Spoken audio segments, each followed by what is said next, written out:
കേരളത്തിൽ തീവ്ര വോട്ടർ പട്ടികയിൽ ഉൾപ്പെടാത്തവർക്ക് സമയം നീട്ടി നൽകി സുപ്രീം കോടതി 2 ആഴ്ച സമയമാണ് അനുവദിച്ചത്. കരട് പട്ടികയിൽ നിന്ന് പുറത്തായവരുടെ പേരുകൾ തദ്ദേശ സ്ഥാപനങ്ങളിൽ പ്രദർശിപ്പിക്കാനും നിർദ്ദേശം. അബ്ദുൾ റഷീദ് ചേരുന്നു. റഷീദ്, എന്തൊക്കെയാണ് സുപ്രീം കോടതിയുടെ നിർദ്ദേശങ്ങൾ?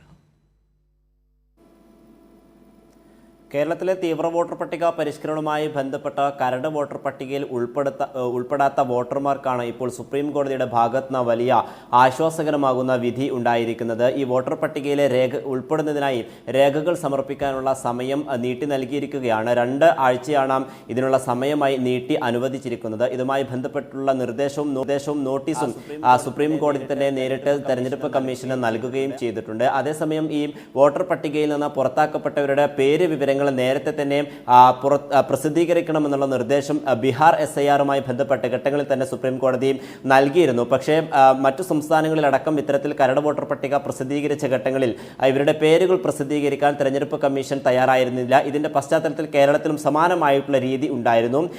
ഇതുകൂടി അനുവദിക്കണം അല്ലെങ്കിൽ പ്രസിദ്ധീകരിക്കണം എന്നുള്ള കാര്യമാണ് ഇപ്പോൾ കർശന നിർദ്ദേശമാക്കിക്കൊണ്ട് തെരഞ്ഞെടുപ്പ് കമ്മീഷന് സുപ്രീം കോടതി നിർദ്ദേശം നൽകിയിരിക്കുന്നത്. തദ്ദേശ സ്ഥാപനങ്ങളിലും അതോടൊപ്പം മറ്റു ഔദ്യോഗിക സ്ഥാപനങ്ങളിലൊക്കെ തന്നെയും ഇതുമായി ബന്ധപ്പെട്ടിട്ടുള്ള പേര് വിവരങ്ങൾ പ്രസിദ്ധീകരിക്കണം എന്നുള്ള കർശന നിർദ്ദേശമാണ് നൽകിയിരിക്കുന്നത്. ഇതിലൂടെ ഏതൊക്കെ വോട്ടർമാർക്ക് ഏതൊക്കെ മേഖലകളിലാണ് ഇത്തരത്തിൽ വോട്ട് നഷ്ടപ്പെട്ടിട്ടുള്ളത് എന്ന് കൃത്യമായി മനസ്സിലാക്കാനും അതിന് ആവശ്യമായിട്ടുള്ള നടപടികൾ സ്വീകരിക്കാനും കഴിയും. എന്തായാലും ആധാർ അടക്കമുള്ള മറ്റു 12 രേഖകൾ സമർപ്പിക്കുന്നതിന് സമയം അനുവദിക്കണം എന്നുള്ള പ്രധാനപ്പെട്ട ആവശ്യമായിരുന്നു കേരളം ഇന്ന് സുപ്രീം കോടതിയിൽ മുന്നോട്ട് വെച്ചിരുന്ന വാദം എന്ന് പറയുന്നത്. അത് ശരിവെക്കുന്ന ഒരു സമീപനം ചീഫ് ജസ്റ്റിസ് ഭാഗത്ത് ഉണ്ടാവുകയും ചെയ്തു. ഇതിന്റെ പശ്ചാത്തലത്തിലാണ് ഇപ്പോൾ 2 ആഴ്ചത്തേക്ക് സമയം നീട്ടി നൽകാനുള്ള ഒരു തീരുമാനം സുപ്രീം കോടതി എടുത്തിരിക്കുന്നത്.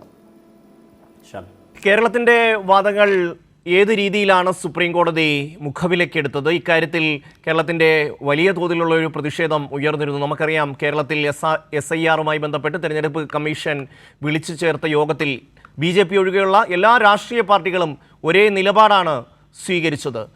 CPIM ഉൾപ്പെടെ സുപ്രീം കോടതിയിലേക്ക് പോവുകയും ചെയ്തിരുന്നു. റഷീദ്, SIRമായി ബന്ധപ്പെട്ട സുപ്രധാനമായിട്ടുള്ള ഇടപെടലുകൾ സുപ്രീം കോടതിയുടെ ഭാഗത്ത് ഉണ്ടായിരുന്നു. എല്ലാ ഇടപെടലുകളെയും നിരാകരിക്കുന്ന ഒരു സമീപനം തെരഞ്ഞെടുപ്പ് കമ്മീഷന്റെ ഭാഗത്ത് നേരത്തെ ഉണ്ടായിരുന്നു. പ്രത്യേകിച്ചും ഈ സമയം നീട്ടി നൽകുന്നതിൽ കേരളം ആദ്യം ഘട്ടത്തിൽ ആവശ്യപ്പെട്ടിരുന്നത് തദ്ദേശ തെരഞ്ഞെടുപ്പ് നടക്കുന്ന ഘട്ടങ്ങളിൽ തെരഞ്ഞെടുപ്പ് SIR നടപടികളുമായി ബന്ധപ്പെട്ട നടപടികൾ സമയം നീട്ടി നൽകണം എന്നുള്ളതായിരുന്നു. പക്ഷേ തെരഞ്ഞെടുപ്പ് കമ്മീഷൻ അതിന് തയ്യാറാവാത്ത ഘട്ടം വന്നപ്പോൾ തന്നെ നേരിട്ട് സുപ്രീം കോടതി സമയം നീട്ടി നൽകിയിരുന്നു. പിന്നാലെ ഇതുമായി ബന്ധപ്പെട്ട, അതായത് പ്രത്യേകിച്ചും ഈ പൗരത്വം പരിശോധിക്കുന്നതുമായി ബന്ധപ്പെട്ട ചില വാദങ്ങൾ കേരളത്തിന്റെ ഭാഗത്ത് നിന്ന് ഉയർന്നു വന്നു. പ്രത്യേകിച്ചും ചില രേഖകൾ ആവശ്യപ്പെട്ടുകൊണ്ട് ആധാർ പരിശോധിച്ച് ഇത്തരത്തിൽ വിവരങ്ങൾ ലഭ്യമാകാതെ വന്നാൽ മറ്റു രേഖകൾ കൂടി സമർപ്പിക്കണമെന്ന കർശന നിർദ്ദേശമുണ്ടായിരുന്നു. ഇതിൽ കൂടി ഒരു ചില ചോദ്യങ്ങൾ, പ്രധാനപ്പെട്ട ചില ചോദ്യങ്ങൾ സുപ്രീം കോടതിയുടെ ഭാഗത്ത് തെരഞ്ഞെടുപ്പ് കമ്മീഷന്റെ മുന്നാകെ ഉയർന്നു വരികയും ചെയ്തിരുന്നു. അതായത് ഇത്തരത്തിൽ കേന്ദ്ര സർക്കാർ ഒരാളുടെ പൗരത്വം തെളിയിക്കുന്നതുവരെ വോട്ടവകാശം ലംഘിക്കാനാകുമോ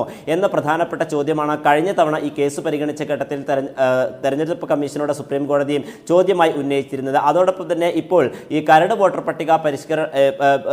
പട്ടികയിൽ ഉൾപ്പെടാത്ത ആളുകളെ ഉൾപ്പെടുത്തുന്നതിനും അവർക്ക് രേഖകൾ സമർപ്പിക്കുന്നതിനുമായിട്ടുള്ള സമയം നീട്ടി നൽകണമെന്ന പ്രധാനപ്പെട്ട ആവശ്യമാണ് സുപ്രീം കോടതിയിൽ ഇന്ന് കേരളം വാദിച്ചിരുന്നത്. അത് ശരിവെക്കുകയും ചെയ്തിരുന്നു. അതിന്റെ പശ്ചാത്തലത്തിലാണ് ഇപ്പോൾ 2 ആഴ്ച സമയം നീട്ടി നൽകണമെന്നുള്ള ഒരു നിർദ്ദേശം സുപ്രീം കോടതിയുടെ ഭാഗത്ത് ഉണ്ടായിട്ടുള്ളത്. ജനുവരി 21 വരെയാണ് ഈ പരിശോധന നടക്കുക. അതുമായി ബന്ധപ്പെട്ടുള്ള പരാതികൾ സ്വീകരിക്കുക എന്നുള്ളതാണ് തെരഞ്ഞെടുപ്പ് കമ്മീഷൻ നേരത്തെ അറിയിച്ചിരുന്നത്. ഈ തീയതിയിലാണ് ഇപ്പോൾ 2 ആഴ്ച കൂടി അധിക സമയം നീട്ടി നൽകിക്കൊണ്ടുള്ള ഉത്തരവ് സുപ്രീം കോടതിയുടെ ഭാഗത്ത് ഉണ്ടായിട്ടുള്ളത്. ഇനിയും ജനുവരി അവസാന വാരമായിരിക്കും ഇതുമായി ബന്ധപ്പെട്ട നടപടിക്രമങ്ങൾ നടക്കുക. പിന്നീട് ഫെബ്രുവരി 16 ഇത്തരത്തിൽ അന്തിമ വോട്ടർ പട്ടിക പ്രസിദ്ധീകരിക്കുകയും ചെയ്യും. അതോടൊപ്പം തന്നെ പുതിയ വോട്ടർമാരെ ലിസ്റ്റിൽ ഉൾപ്പെടുത്തുന്നതിന് ചില പ്രതിസന്ധികൾ നിലവിൽ ഈ വെബ്സൈറ്റുകളിൽ നേരിടുന്നുണ്ട്. അക്കാര്യം കൂടി കേരളം ഇന്ന് സുപ്രീം കോടതിയിൽ ചൂണ്ടിക്കാണിക്കുകയും ചെയ്തത്. പ്രത്യേകിച്ചും പുതുതായിട്ട് രേഖപ്പെടുത്തുന്ന അല്ലെങ്കിൽ ഉൾപ്പെടുത്താൻ ശ്രമിക്കുന്ന പ്രവാസികളായിട്ടുള്ള ആളുകൾക്ക് അവരുടെ പാസ്പോർട്ടുമായി ബന്ധപ്പെട്ടുള്ള രേഖകൾ സമർപ്പിക്കാനുള്ള ഒരു ഓപ്ഷൻ ഇല്ല എന്ന പ്രധാനപ്പെട്ട ആരോപണവും പരാതിയും ഉയർന്നു വന്നിരുന്നു. ഇക്കാര്യം കൂടി കേരളം സുപ്രീം കോടതിയിൽ അറിയിക്കുകയും ചെയ്തിട്ടുണ്ട്. അതുമായി ബന്ധപ്പെട്ട നടപടികൾ എന്താണ് എടുക്കേണ്ടത് എന്നുള്ളത് തെരഞ്ഞെടുപ്പ് കമ്മീഷൻ ആലോചിച്ച് തീരുമാനിക്കണമെന്നൊരു നിർദ്ദേശം കൂടി ഇപ്പോൾ തെരഞ്ഞെടുപ്പ് കമ്മീഷന് സുപ്രീം കോടതി നൽകിയിട്ടുണ്ട്. ഷമി, അബ്ദുൾ റഷീദാണ് വിശദാംശങ്ങൾ നൽകിയത്.